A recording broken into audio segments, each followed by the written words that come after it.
Hey everyone, welcome back to the channel. Today, we're diving into a super practical topic: how to deposit money from your US bank account to TD Bank in 2025. With banking tech evolving rapidly, this process has become even smoother and more secure. Whether you're transferring for everyday expenses, investments, or just moving funds between accounts, I'll walk you through it step by step.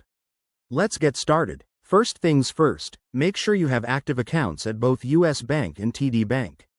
You'll need your account numbers, routing numbers, and access to online banking for the easiest transfer. In 2025, most banks offer instant transfer options via apps or websites, so log into your US Bank account through their mobile app or website. Once you're in, navigate to the Transfers or Payments section. It's usually front and center. Step 1. Select the option to transfer funds externally. You'll be prompted to add TD Bank as a recipient. Enter the TD Bank account details accurately, including the routing number and account number. Double-check everything to avoid any errors. Step 2.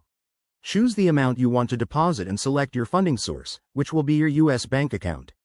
In 2025, you might see options for real-time transfers using services like Zelle or FedNow, which can make the money available almost instantly. Step 3. Review the transfer details, including any fees. Yes, there might be a small fee for external transfers, so keep an eye on that, typically under $5 for domestic moves. Confirm the transaction, and you're good to go.